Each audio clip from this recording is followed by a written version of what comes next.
Roger Christofferson here again with another First Listen review. This is the place where you come to for all the babbling about music you could possibly stand, because that's what I do. So if you came here looking for snippets and little samples of the songs, you came to the wrong place. This is where we talk about the music and we discuss what we love, and new stuff coming out is what we're discussing on this one, and it is the new album from Leah.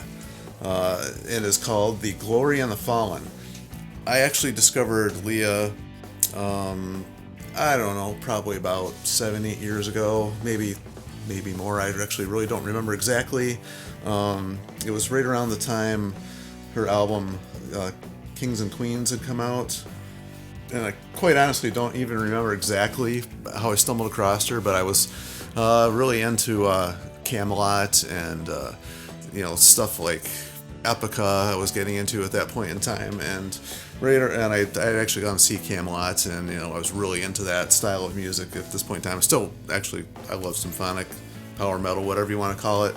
She actually brands herself, or has been branded, the Enya of metal.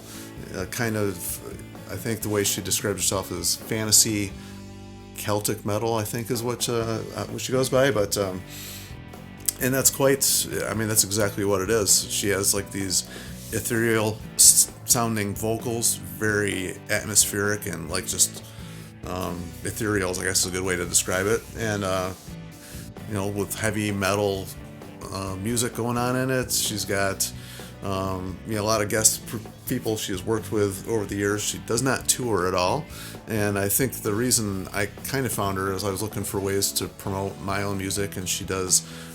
She has her own Savvy Music Academy where she teaches how to do marketing and all that kind of stuff, and helps people that are talented. They have to have good music to get it promoted out there, and teaches people how to do it. And it's kind of how I believe, if I remember correctly, how I kind of actually stumbled across her. And I'll tell you what, the music she has made and done on her own was great. She keeps progressing with each album. Her original one, Of Earth and Angels, it still sounds really good Celtic metal.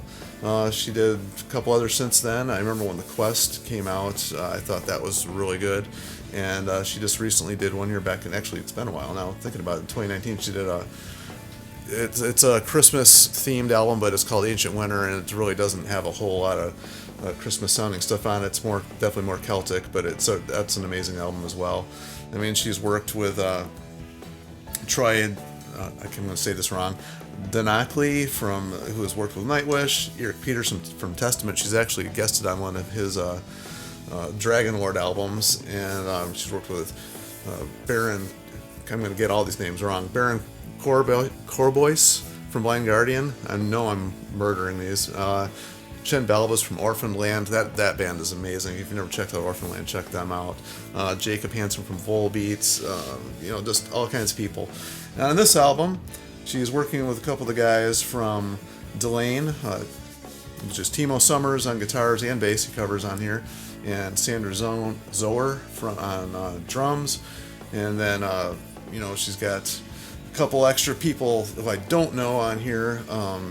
Oliver Phillips is guest vocals on Victory, along with Timo Summers on that one. Mark Jansen, actually I do know Mark Jansen, from Epica, helping out with some of the harsh vocals on Sleeping Giant and Unshakable. And then on flutes and pipes on here, she's got Dagda, who I'm not familiar with at all, but great job on the flutes and pipes. And there's I don't know who this is, but I remember as soon as I heard the song Revive, I'm like, I have to figure out who that is singing, and it's credited as Sire, and I believe that's a band that does Celtic type stuff too, but if I'm wrong on that, please correct me. I don't have enough information on this one, but that was a really cool song, actually a really good song. In fact, everything on here is exactly what I was expecting, and actually a little bit more. With every album she does, she started out with a lot of the stuff on her first few albums were, drum machine, but programmed drums. I believe the bass actually on a couple of them, and she gradually got more musicians involved in it and more real instrumentation going on. And just each album's gotten better, and that's what you want to hear with a band. You want to hear each album getting better, an artist in this case. Her writing has just gotten better. and better. She tried a few different styles on Ancient Winter. That one, actually, she's got a couple different versions of that. Like the heavier version and the lighter version of that one. She's done that with this one. There's some ambient mixes, and there's an instrumental version of this too, which I don't care about the instrumental stuff, quite honestly. I like her vocals a lot, so her vocals are really what really drew me to this music, even though it's the symphonic metal type stuff. There's a lot of Celtic influence. Her singing style has that Celtic style to it, the nuances and the way she styles her vocals, have that Celtic thing, which I'm doing a terrible job describing, but hopefully you know what I'm talking about. And I really, really enjoy her singing. The layers of vocals that she does with all the production style on the vocals just is really what intrigues me the most about her style of music, and it makes it actually stand out quite a bit from these other bands that are in this genre. My favorite song on this whole album is Unshakable. She actually has her daughters help sing some background vocals on here. Her daughters being Electra, Victory, and Geneva. Those are really cool names, by the way, but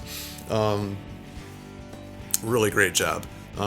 She's doesn't hold back on anything when it comes to like the production on this one. It is really good. The playing on this by Timo is amazing. It's got, I'm ranting and raving on this one. This album is really good. It's just better than I expected it was going to be. I'm really happy about it. The only song I'd heard previous to this, I heard Sleeping Giant, which she had like kind of snuck out. I try not to listen to stuff before, but this one I couldn't help it. I listened to it, and I was really happy with that one. It's actually, I don't know if they remixed it or something after that. I think it sounds better than the single they released, the video they had done. This actually just sounds, overall, the production just sounds so much better. And I don't know, I'm just ranting and raving here, going on and on, but I really can't think of anything more that I can add to this one.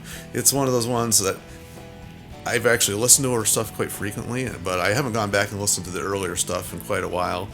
I probably will go back and pull out some of her earlier stuff now. She's actually got quite a bit of stuff adding up here, I mentioned, and I really enjoy this style of music. So I think everybody should check this out. If you're into that style of music, even if it doesn't even have to be female fronted, it's just really good music. If you're into symphonic style music, you like Celtic music, you like a little bit of folk, because there's a little bit of folk thrown in here as well. I think it's a great mix on all of these songs. Like I said, my favorite one is Unshakable. She's just some cool vocal stuff in there that I haven't heard her do. Probably my other one was Revive. Actually, I really like the vocals on that one, like I mentioned, with the Sire, and Little Stars, which comes right after that one. The way that song builds up is really, really good. I really like that one. So probably those would be my favorites on here, but there's not a slouch on this whole album. This is her best work to date. It makes me want to wonder what she's going to come up with next. So anyway, I'm just going to babble on and on because that's what I do. So I think I'll cut it short right here. Anything else you guys want to add, as always, feel free. And like, share, and subscribe to keep this music alive. And in this case, it's not even keep it alive, just help this one grow and help her become even more of a household name. She's getting there. Although most of the people I know haven't heard of her yet, which is just crazy to me because it's something that people should know. This is really good stuff. It's better than a lot of these huge bands that are out there they're playing. Unfortunately, she probably is never going to tour, but I guess we're getting the music anyway, so it's definitely worth checking out. So that's enough. I'm going to end it there, and we'll talk to you guys next one. See ya.